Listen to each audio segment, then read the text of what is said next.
ಹಾಗೂ ನಿರ್ಮಾಪಕ ಬೇರೆ ಬೇರೆ ಕೇಸಲ್ಲಿ ಜೈಲು ಪಾಲಾಗಿದ್ದಾರೆ. ಕೊಲೆ ಕೇಸಲ್ಲಿ ದುರ್ಯೋಧನ ಲಾಕ್ ಆಗಿದ್ರೆ ಜಾತಿ ನಿಂದನೆ ಕೇಸಲ್ಲಿ ಮುನಿರತ್ನ ಕೂಡ ಲಾಕ್ ಆಗಿದ್ದಾರೆ. ಇಂದು ಮುನಿರತ್ನ ಅವರ ಜಾಮೀನು ಅರ್ಜಿ ವಿಚಾರಣೆ ನಡೆಯಲಿದ್ದು ಜೈಲಾ ಬೇಲಾ ಅನ್ನೋದು ಗೊತ್ತಾಗುತ್ತೆ. ಈ ಕುರಿತ ಒಂದು ರಿಪೋರ್ಟ್ ಇಲ್ಲಿದೆ ನೋಡಿ.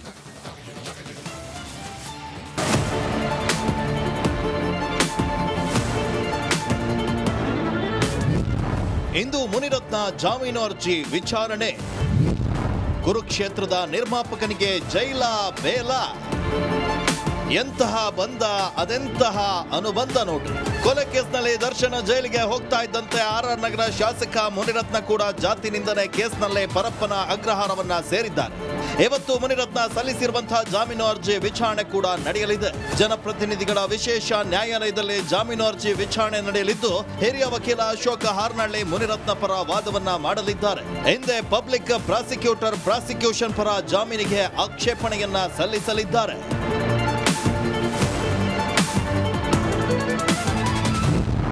ಸೆಂಟ್ರಲ್ ಜೈಲಲ್ಲೇ ಮಾವ ಅಳಿಯ ಲಾಕ್.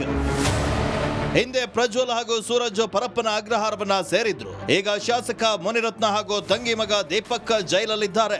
ರೇಣುಕಾ ಕೊಲೆ ಕೇಸ್ನಲ್ಲಿ A13 ಆಗಿರುವಂತಹ ದೀಪಕ್ ಪರಪ್ಪನ ಅಗ್ರಹಾರದಲ್ಲಿದ್ದಾನೆ. ಈ ಮೂಲಕ ಸಂಬಂಧಿಗಳಿಬ್ಬರು ಪರಪ್ಪನ ಅಗ್ರಹಾರ ಜೈಲ್ ಸೇರಿದ್ದಾರೆ.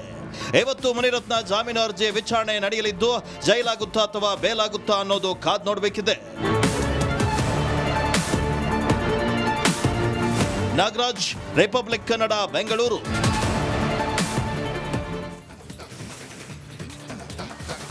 ಪರಪ್ಪನ ಅಗ್ರಹಾರ ಅಪರಾಧಿಗಳಿಗೆ ಪಾಠ ಕಲಿಸುವ ವೇದಿಕೆ ಆಗಬೇಕು. ಆದರೆ ಇತ್ತೀಚೆಗೆ ಜನಪ್ರತಿನಿಧಿಗಳ ಅಡ್ಡಿಯಾಗಿ ಮಾರ್ಪಾಡಾಗ್ತಾ ಇದೆ. ಯಾಕೆ ಅಂತೀರಾ? ಈ ಸ್ಟೋರಿ ನೋಡಿ.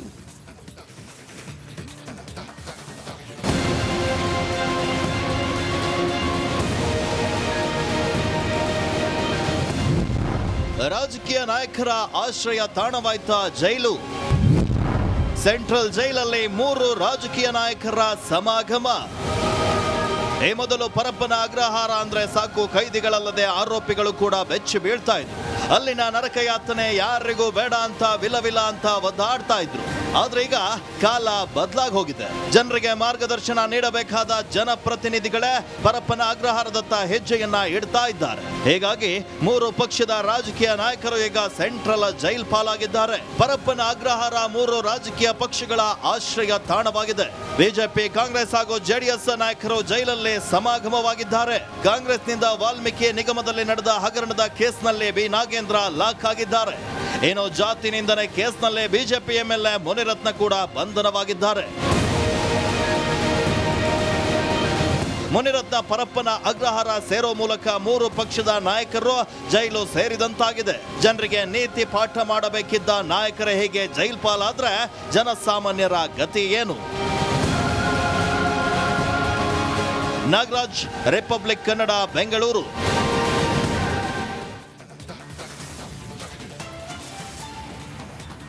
ಮಂಗಲ ಹೊತ್ತಿ ಉರಿದಿದೆ. ಆದರೆ ಈ ಗಲಭೆಗೆ ಕೊಳ್ಳಿ ಇಟ್ಟಿದ್ಯಾರು ಅನ್ನೋದೇ ಯಕ್ಷ ಪ್ರಶ್ನೆಯಾಗಿದೆ.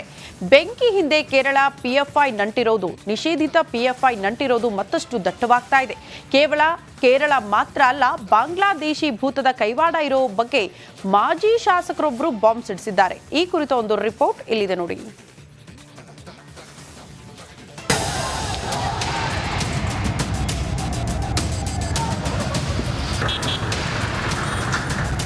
ಅನುಮಾನ. ನಾಗಮಂಗಲ ಗಲಭೆ ಹಿಂದೆ ಅನುಮಾನದ ಹೊಗೆಯಾಡ್ತಾ ಇದೆ. ಕತ್ತಲ ರಾತ್ರಿ ಕೊಳ್ಳಿ ದೆವ್ವಗಳ ಹಿಂದೆ ಕೇರಳದ PFI ಕೈವಾಡ ಇರುವಂತಹ ಶಂಕೆ ಮೂಡಿದೆ. ಬೆಂಕಿ ಹಿಂದೆ ಬಾಂಗ್ಲಾದೇಶದ ಭೂತಗಳಿರೋ ಪ್ರಶ್ನೆ ಹುಟ್ಟಿದೆ. ನಾಗಮಂಗಲ ಬೆಂಕಿ ಹಿಂದೆ ಬಾಂಗ್ಲಾದೇಶದ ಭೂತ. ಮಾಜಿ ಶಾಸಕ ಸುರೇಶ್ ಗೌಡ ಬಿಗ್ ಬಾಂಬ್.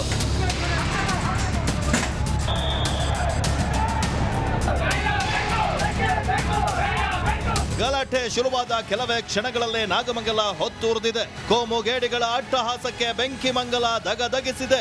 ಇದನ್ನೆಲ್ಲ ನೋಡಿದ್ರೆ ಈ ಗಲಭೆ ಪ್ರೀ ಪ್ಲಾನ್ ಅನ್ನೋ ಅನುಮಾನ ಮೂಡಿದೆ. ನಾಗಮಂಗಲ ಬೆಂಕಿಗೆ ಕೇರಳ ಮಾತ್ರವಲ್ಲ, ಬಾಂಗ್ಲಾದೇಶದ ನಂಟಿದೆ ಅಂತ ನಾಗಮಂಗಲ ಮಾಜಿ ಶಾಸಕ ಸುರೇಶ್ ಗೌಡ ಬಿಗ್ ಬಾಂಬ್ ಅನ್ನ ಸಿಡಿಸಿದ್ದಾರೆ.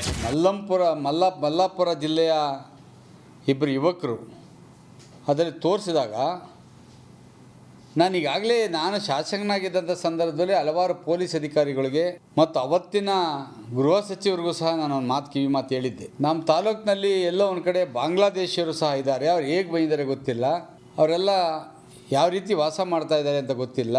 ಅಲ್ಲಲ್ಲಿ ತೋಟಗಳಲ್ಲಿ ವಾಸ ಮಾಡ್ತಾ ಇದ್ದಾರೆ. ಅವ್ರನ್ನ ಯಾರು ಕರ್ಕೊಂಬಂದಿದ್ದಾರೆ, ಸ್ವಲ್ಪ ಹುಷಾರ ನೋಡಿ ಅಂತಕ್ಕಂಥದ್ದು ಹೇಳಿದೆ. ಅವತ್ತು ಸಹ ಕೇರಳ ಮೂಲದ ಇಬ್ಬರು ಕಿಡಿಗೇಡಿಗಳು ಅರೆಸ್ಟ್. ನಾಗಮಂಗಲ ಬೆಂಕಿ ಹಿಂದೆ ಕೇರಳದ ಕೈವಾಡ ಇರೋ ಶಂಕೆ ಮತ್ತಷ್ಟು ದಟ್ಟವಾಗಿದೆ. ಗಲಭೆಯಲ್ಲಿ ಇಬ್ಬರು ಕೇರಳ ಮೂಲದವರನ್ನ ಬಂಧಿಸಿರುವುದಾಗಿ ಖುದ್ದು ಮಂಡ್ಯ ಎಸ್ಪಿ ಬಾಲದಂಡಿ ಹೇಳಿದ್ದಾರೆ. ಯೂಸುಫ್ ಅಂತೇಳಿ ಈತ ಸದ್ಯ ನಾಗಮಂಗಲ ಟೌನ್ದಲ್ಲಿ ವಾಸವಾಗಿದ್ದಾರೆ. ಸ್ವಂತ ಸ್ಥಳ ಕೋಲಿಕೆರೆ ಗ್ರಾಮ, ಅಲ್ಲಂಗೂರು ಪಂಚಾಯಿತಿ, ಮಲಪ್ಪುರಂ ಡಿಸ್ಟಿಕ್, ಕೇರಳ ರಾಜ್ಯ. ಅದೇ ರೀತಿ ನಾಸೀರ್ ಅಂತೇಳಿ ಇವನು 45 ವರ್ಷ. ಇವರಿಗೆ ಆ ಥರದ PFI ಆಗಲಿ ಅಥವಾ ಇತರೆ ಬೇರೆ ಯಾವುದಾರ ಆರ್ಗನೈಸೇಷನ್ ಜೊತೆ ಲಿಂಕ್ ಇರುವ ಬಗ್ಗೆ ಯಾವುದೂ ಮಾಹಿತಿ ನಮಗೆ ಇದುವರೆಗಿನ ತನಿಖೆಯಲ್ಲಿ ಕಂಡು ಬಂದಿಲ್ಲ. ಆದರೂ ಸಹಿತ ನಾವು ಈ ಬಗ್ಗೆನೂ ಸಹಿತ ಹೆಚ್ಚಿನ ಒಂದು ತನಿಖೆಯನ್ನು ಮಾಡ್ತಾ ಇದ್ದೀವಿ. ಅದೇನೇ ಇರಲಿ, ಬೆಂಕಿ ಇಲ್ಲದೆ ಹೊಗೆಯಾಡಲ್ಲ, ಅದಕ್ಕಿಂತ ಹೆಚ್ಚಾಗಿ ಕೊಳ್ಳೆ ಇಲ್ಲದೆ ಬೆಂಕಿ ಹೊತ್ಕೊಳ್ಳಲ್ಲ. ಆದ್ರೆ ಇಲ್ಲಿ ಕೊಳ್ಳೆ ಇಟ್ಟವರ್ಯಾರು ಅನ್ನೋದೇ ಇನ್ನೂ ನಿಗೂಢ. ಆನಂದ್, ರಿಪಬ್ಲಿಕ್ ಕನ್ನಡ, ಮಂಡ್ಯ.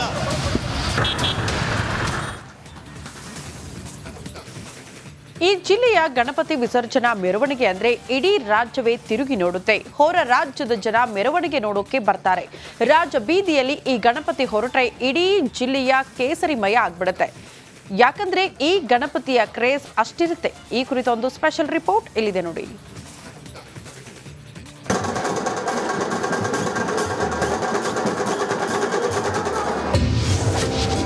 ಮಲೆನಾಡ ಮಹಾಗಣಪತಿಯ ಅದ್ದೂರಿ ಉತ್ಸವ.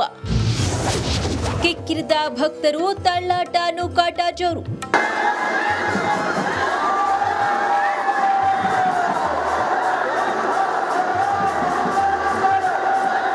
ಇಡೀ ರಾಜ್ಯಾದ್ಯಂತ ಸಖತ್ ಸದ್ದು ಮಾಡುವ ಗಣಪತಿ ಅಂದ್ರೆ ಅದು ಮಲೆನಾಡ ಹಿಂದೂ ಮಹಾಸಭಾ ಗಣಪತಿ.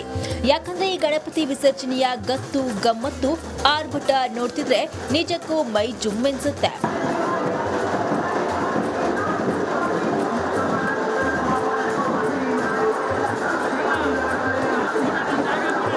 ಇತಿಹಾಸ ಪ್ರಸಿದ್ಧ ಶಿವಮೊಗ್ಗ ಹಿಂದೂ ಮಹಾಸಭಾ ಗಣಪತಿ ವಿಸರ್ಜನೆಯ ರಾಜಬೀದಿ ಉತ್ಸವ ಅದ್ದೂರಿಯಾಗಿ ನಡೆಯಿತು. ಸುಮಾರು 80,000ಕ್ಕೂ ಅಧಿಕ ಜನ ಮೆರವಣಿಗೆಯಲ್ಲಿ ಪಾಲ್ಗೊಂಡಿದ್ರು. ದಾರಿಯುದ್ದಕ್ಕೂ ಗಣಪನಿಗೆ ಜೈಕಾರವನ್ನ ಹಾಕಿದ್ರು.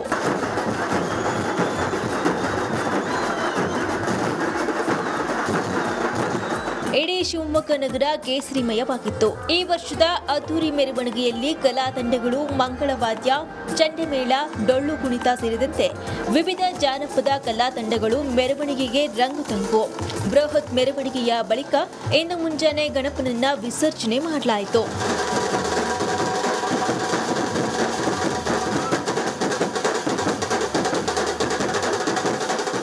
ಒಟ್ಟಾರೆ ಶಿವಮೊಗ್ಗದ ಹಿಂದೂ ಮಹಾಸಭಾ ಗಣೇಶ ಮೆರವಣಿಗೆ ಹಾಗೂ ವಿಸರ್ಜನೆ ಪೊಲೀಸ್ ಭದ್ರತೆಯೊಂದಿಗೆ ನಡೆದಿದ್ದು ಗಣಪನನ್ನ ಶಾಂತಿ ರೀತಿಯಲ್ಲಿ ವಿಸರ್ಜನೆಯನ್ನ ಮಾಡಲಾಗಿದೆ. ಕ್ಯಾಮರಾ ಪರ್ಸನ್ ಚಿರಾಗ್ ಜೊತೆ ಭೀಮಾ ನಾಯ್ಕೇಸ್, ರಿಪಬ್ಲಿಕ್ ಕನ್ನಡ, ಶಿವಮೊಗ್ಗ.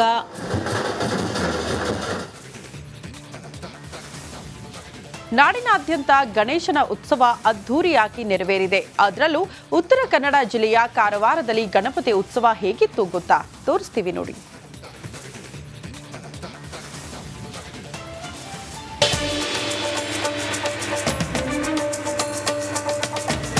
ಅಬ್ಬಬ್ಬಾ, ಒಂದಕ್ಕಿಂತ ಒಂದು ಡಿಫರೆಂಟ್ ಗಣಪ, ದಂಡು ದಂಡಾಗಿ ಸೇರಿರೋ